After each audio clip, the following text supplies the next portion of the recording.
Once there lived a great Raja, whose name was Salabhan, and he had a queen by name Lona, who, though she wept and prayed at many a shrine, never had a child to gladden her eyes.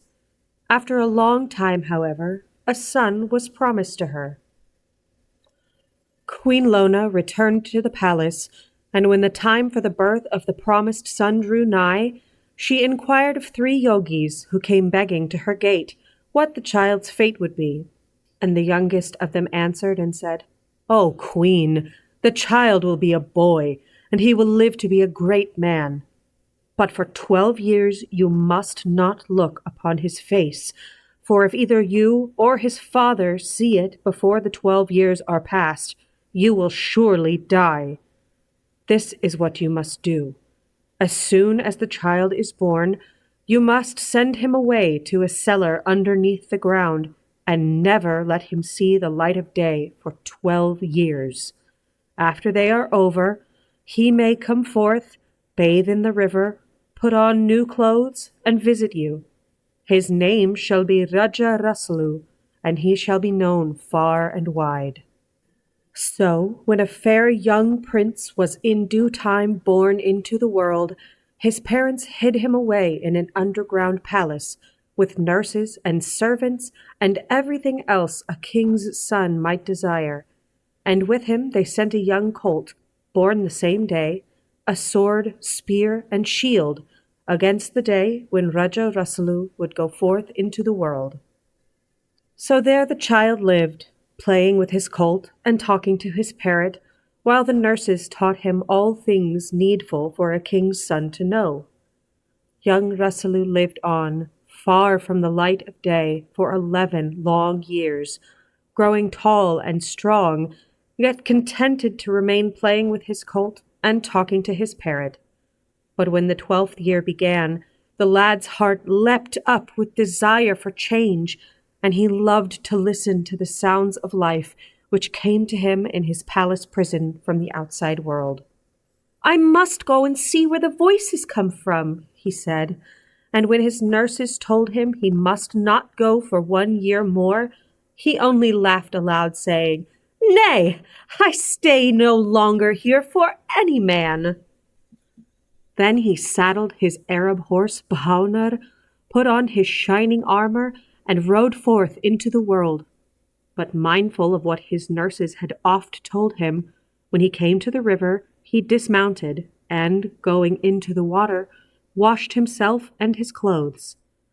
Then, clean of raiment, fair of face, and brave of heart, he rode on his way until he reached his father's city. There he sat down to rest a while by the well, where the women were drawing water in earthen pitchers. Now, as they passed him, their full pitchers poised upon their heads, the gay young prince flung stones at the earthen vessels and broke them all. Then the women, drenched with water, went weeping and wailing to the palace, complaining to the king that a mighty young prince in shining armor, with a parrot on his wrist and a gallant steed behind him, sat by the well and broke their pitchers. Now, as soon as Raja Salabhan heard this, he guessed at once that it was Prince Resulu come forth before the time, and, mindful of the yogi's words that he would die if he looked on his son's face before 12 years were past, he did not dare to send his guards to seize the offender and bring him to be judged. So he bade the women be comforted and take pitchers of iron and brass, giving new ones from his treasury to those who did not possess any of their own. But when Prince Resulu saw the women returning to the well with pitchers of iron and brass, he laughed to himself and drew his mighty bow till the sharp-pointed arrows pierced the metal vessels as though they had been clay. Yet still the king did not send for him, so he mounted his steed and set off in the pride of his youth and strength to the palace. He strode into the audience hall, where his father sat, trembling, and saluted him with all reverence. But Raja Salabhan, in fear of his life, turned his back hastily and never said a word in reply. Then Prince Resulu called scornfully to him from across the hall, I came to greet thee, king, and not to harm thee. What have I done that thou shouldst turn away? Sceptre and empire have no power to charm me. I go to seek a worthier prize than they." Then he strode away, full of bitterness and anger. But as he passed under the palace windows, he heard his mother weeping, and the sound softened his heart, so that his wrath died down, and a great loneliness fell upon him, because he was spurned by both father and mother. So he cried sorrowfully, "O heart, crowned with grief, hast thou naught but tears for thy son? Art mother of mine? Give one thought to my life just begun." And Queen Lona answered through her tears, "Yea, mother I am, though I weep, so hold this word sure. Go, reign king of all men, but keep thy heart good and pure." So Raja Rasalu was comforted and began to make ready for fortune. He took with him his horse Bahaunar and his parrot, both of whom had lived with him since he was born. So they made a goodly company, and Queen Lona, when she saw them going, watched them from her window till she saw nothing but a cloud of dust on the horizon. Then she bowed her head on her hands and wept, saying, "O sun who ne'er gladdened my eyes, let the cloud of thy going arise, dim the sunlight and darken the day, for the mother whose son is away is as dust." Rasulu had started off to play Chopper with King Sarkap, and as he journeyed there came a fierce storm of thunder and lightning, so that he sought shelter, and found none save an old graveyard, where a headless corpse lay upon the ground. So lonesome was it that even the corpse seemed company, and Rasulu, sitting down beside it, said, "There is no one here, nor far nor near, save this breathless corpse, so cold and grim. Would God he might come back to life, 'twould be less lonely to talk to him." And immediately the headless corpse arose and sat beside Raja Rasalu, and he, nothing astonished, said to it, "The storm beats fierce and loud, the clouds rise thick in the west. What ails thy grave and shroud, O corpse, that thou canst not rest?" The headless corpse replied, "On earth I was even as thou, my turban awry like a king, my head with the highest I trow, having my fun and my fling, fighting my foes like a brave, living my life with a swing. And now as I am dead, sins heavy as lead will give me no rest in my grave." So the night passed on, dark and dreary, while Rasulu sat in the graveyard and talked to the headless corpse.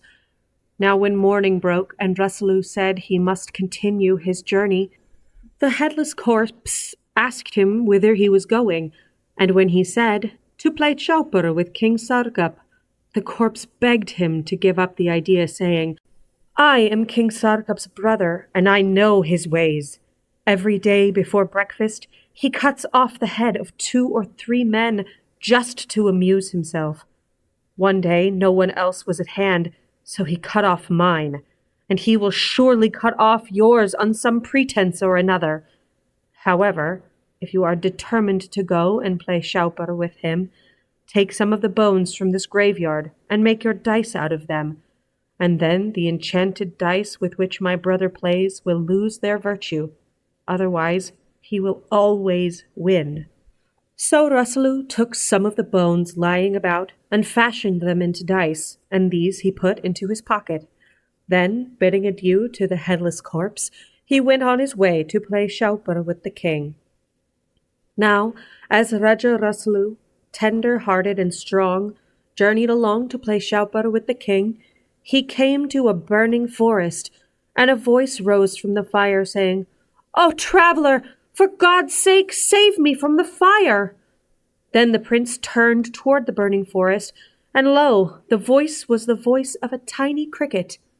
Nevertheless, Rasulu, tender-hearted and strong, snatched it from the fire, and set it at liberty. Then the little creature, full of gratitude, pulled out one of its feelers, and giving it to its preserver, said, "Keep this, and should you ever be in trouble, put it into the fire, and instantly I will come to your aid." The prince smiled, saying, "What help could you give me?" Nevertheless, he kept the hair and went on his way. Now when he reached the city of King Sargap, 70 maidens, daughters of the king, came out to meet him. 70 fair maidens, merry and careless, full of smiles and laughter. But one, the youngest of them all, when she saw the gallant young prince riding on Bahauniraki, going gaily to his doom, was filled with pity and called to him, saying, "Fair prince, on the charger so grey, turn thee back, or lower thy lance for the fray. Thy head will be forfeit today. Dost love life? Then, stranger, I pray, turn thee back, turn thee back." But he, smiling at the maiden, answered lightly, "Fair maiden, I come from afar, sworn conqueror in love and in war. King Sarkap my coming will rue, his head in 4 pieces I'll hew. Then forth as a bridegroom I'll ride, with you, little maid, as my bride." Now, when Rasulu replied so gallantly, the maiden looked in his face, and seeing how fair he was, and how brave and strong, she straightway fell in love with him, and would gladly have followed him through the world. But the other 69 maidens, being jealous, laughed scornfully at her, saying, "Not so fast, O gallant warrior! If you would marry our sister, you must first do our bidding, for you will be our younger brother." "Fair sisters," quoth Rasulu gaily, "give me my task, and I will perform it." So the 69 maidens mixed 100 weight of millet seed with 100 weight of sand, and giving it to Rasulu, bade him separate the seed from the sand. Then he bethought him of the cricket, and drawing the feeler from his pocket, thrust it into the fire.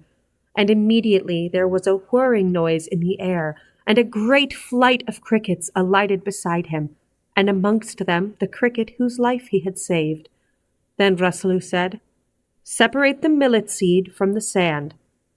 "Is that all?" quoth the cricket. "Had I known how small a job you wanted me to do, I would not have assembled so many of my brethren." With that, the flight of crickets set to work, and in one night they separated the seed from the sand. Now when the 69 fair maidens, daughters of the king, saw that Rasulu had performed this task, they set him another, bidding him swing them all one by one in their swings until they were tired.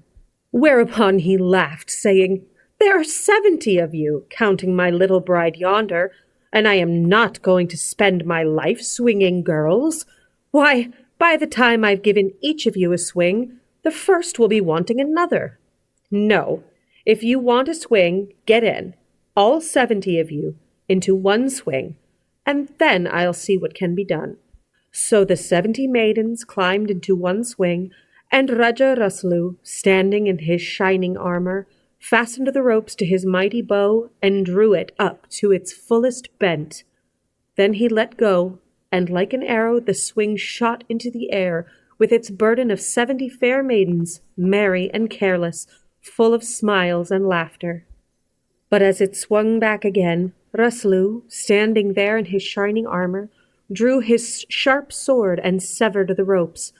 Then the 70 fair maidens fell to the ground headlong, and some were bruised and some broken, but the only one who escaped unhurt was the maiden who loved Rasulu, for she fell out last on top of the others, and so came to no harm.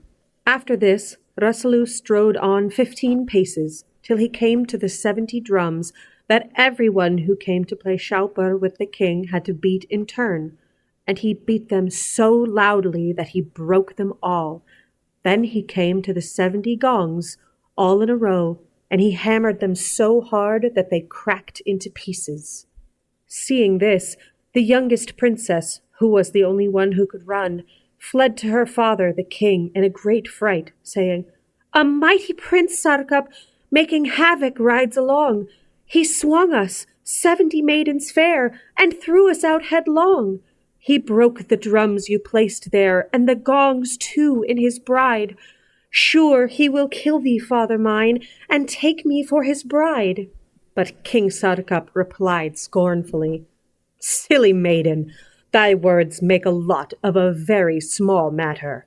For fear of my valor, I wot his armor will clatter. As soon as I've eaten my bread, I'll go forth and cut off his head." Notwithstanding these brave and boastful words, he was in reality very much afraid, having heard of Rasulu's renown, and learning that he was stopping at the house of an old woman in the city till the hour of playing Shaupar arrived. Sarkap sent slaves to him with trays of sweetmeats and fruit as to an honored guest, but the food was poisoned.